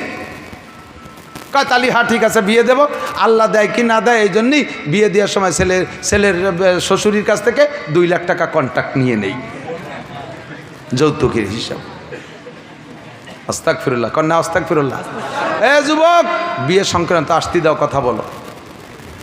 তাহলে বিয়ে করার জন্য হুকুম করছেন কে? আল্লাহ। বিয়ে দিয়ে দাও। এবার বিয়ে সংক্রান্ত কথা, বিয়ে করবা কোন জায়গা? নবী পাক সাল্লাল্লাহু আলাইহি সাল্লাম বলেন, মেয়ে দেখে বিয়ে করো, মেয়ে দেখে বিয়ে করো। দেখবে কে? আমাদের সমাজে প্রথা আছে, মা আর বাপ দুইজনে ফাটাই দেয়, উন্ডা দেখি আমারে কাউ সাওয়াইনে দিলি আমার কোনো কথা নেই। আগে তো মা বাপের প্রতি আস্থা ভালো আছে বলে কাউ সাইনে দিলেও কোনো অভিযোগ নাই। যখন আইনিয়ে দেশে বাড়ি 2 দিন পরে তারপরে দেখা যায় চোখ টেরা, নাক ফেটা, কালা, চেহারা ভালো না, সেদিন মেকআপ করে আনছিল, ওই পার্লারেতে সাজাই নিয়ে দেশে রং উঠে গেছে বোর, এই কয়ে যে তারপরে জ্ঞান শুরু করবা। এই জন্যে আল্লাহর হুকুম, নবীর হুকুম, বিয়ে করার জন্যে বাপরে দে মেয়ে দেখাবি না। বিয়ে করার জন্যে মা দেখলে দেখতে পারে মহিলা মানুষ, তো বাপরে দে বিয়ে দেখাবি, মেয়ে দেখাবি না, আর কেউ রে দে দেখাবি না। তোর বিয়ের মেয়েটা তুই চোখ দিয়ে দেখে নিবি। বিয়ের আগে ছেলেকে মেয়ে দেখা সুন্নাত। হুজুর অর্ডার করেছেন, হে মক্কা থেকে যারা মদিনা হিজরত করে আসো, তোমরা আনসারি মেয়েদেরকে বিয়ে করতে যাচ্ছ, আনসারি মেয়েদেরকে দেখে নিও, ওদের কিন্তু চোখ একটু গোলা হয়, তাদের চোখ একটু গুলা হয়। তোমরা মক্কিরা চোখ কালা, আর এরা চোখ গুলা, শেষে তোমাদের জ্ঞানজাম হবে, একটু দেখে শুনে নিয়ে নিও। এই জন্য দেখার অনুমতি আছে। দেখবে ছেলে পাঠাই দিয়েছে দুলোবাইরে, দুলোবাই দেখিয়ে সঙ্গে, দুলোবাই তোমার জন্য মাইয়ে দেখতে যাইয়ে চয়েস করে ফেলাইছে। মাইয়ে তো হ্যান্ডসাম একেবারে প্রিয়াঙ্কা চোপড়া, আর দুলোবাই বানাইছো তুমি ওইটারে যেই বোনটা দিয়ে, সেই বোনটা তো ইন্টারন্যাশনাল হাফসি, ধুমসা কালা, দাইপুও কালা। তো তোমার জন্য বউটা দেখে চয়েস করে আইসে, আইসে কয় তোমার যা কর দরকার কইয়া, কয় দেরি করিস না, নিয়ে আয়। তোমারে বিয়ে দিয়ে আনার পরে এরপরের থেকে তোমারে বিদেশে পাঠানোর জন্য তোমার দুলোভাই খুব ব্যস্ত হয়ে গেছে। টাকা নাই, পয়সা নেই, জমি 1 বিঘে বেচিয়ে দুলোভাই শালারে, শালার বেটা শালা সহ পাঠাই দিয়েছে বিদেশে। তোমারে পাঠাই দে, এরপরে স্টার্টিং ঘুরোই দিছে। তোমার বোনডার কপাল পোড়াবে তোমার দুলোভাই, কিছুদিন পরে তোমারে বিদেশে পাঠাই দিয়া। এই জন্যে শরীয়তের বিধান, জীবনেও কোনোদিন দুলোবাইরে বউ দেখতে দিবি না। বালকার মন্দ দুলোবাইরে বউ দেখতে দিবা না। দুলোবাইয়ের বউ দেখা হারাম, তোমার বউকে তোমার দুলোবাই দেখা হারাম, আগেও দেখা হারাম, পরেও দেখা হারাম। কিন্তু আমাদের পূর্বে দেখেছি, ইদানিং আল্লাহর রহমতে আমাদের বয়ান শুনতে শুনতে পরিবর্তন হয়ে আসছে। বিয়ে করে আনার পরে স্বামী স্ত্রী দুইজনে একসাথে দুধ ভাত খাবে, এইটাই সুন্নাত। উনি বউডারে বাড়ি নামায় তোয়ার পরে ওনার গেটি ধরে খেদাই দিচ্ছে, উনি মাইদুর রাস্তা দিয়ে মুখুচরে ঘুরে বেড়াচ্ছে, আর ওর বউরে দিয়ে আর ওর দুলোবাই দিয়ে মালা দিয়ে ফেঁসাই দিচ্ছে, দুধ ভাত তোরা দুইজন খা। একটা কুপ্রথা সমাজে ছিল কি ছিল না? এটা সম্পূর্ণ পরিহার করতে হবে, এগুলো বাদ, এগুলো চলবে না। মেয়ে দেখবেন, কেমন মেয়ে দেখবেন, এ যুবক ভালো করে মনে রাখো, ধলা একটা দেখলি লাফাই পড়ো না। বংশীয় মেয়ে খোঁজো, শিক্ষিতা মেয়ে খোঁজো। তুনকাহুল মারাতুল আরবা, মেয়েদেরকে বিয়ে করা হয় 4টি গুণ দেখে, লি জামালিহা 1 নম্বরে রূপ দেখে, 2 নম্বরে লি হাসাবিহা ভালো বংশ দেখে, 3 নম্বরে লি মালিহা শ্বশুরের কিছু মাল থাকলে তাও মানুষ একটু টার্গেটে রাখে, 4 নম্বরে লি দিনইহা দিনদার দেখে বিয়ে করে। হুজুরাই বললেন 4টে গুণই পছন্দের, 4টা থাকলে তো সবচাইতে সোনাই সোহাগা, যদি 4টা না থাকে তাহলে কমপক্ষে রূপ হলে ভালো, না হলে দোষ নাই, বংশ হলে ভালো, না হলে দোষ নাই, ধনী হলে ভালো, না হলে দোষ নাই, তবে ফার্স্ট পারবি জাতির দিন। দেখ মেয়েটা নামাজ পড়ে কিনা, মেয়েটা কোরআন পড়তে পারে কিনা, মেয়েটা পর্দা করে কিনা, মেয়েটি বোরকা পরে কিনা, মেয়েটি কি দুলোবাইয়ের বাড়ি বেড়াতে যায় কিনা, মামা বাড়ি যে কয়দিন বেড়ায়, খালু বাড়ি যে কয়দিন বেড়ায়, তাওই বাড়ি যে কয়দিন বেড়ায়। এই পাড়া বেড়ায় নিয়ে মহিলা, পাড়া বেড়ায় নিয়ে মুরগি কিনিস না, তাহলে ও বাড়ি ডিম পারে না। কতক্ষণ না কে ধুম সারা আগস্টে বিটিরা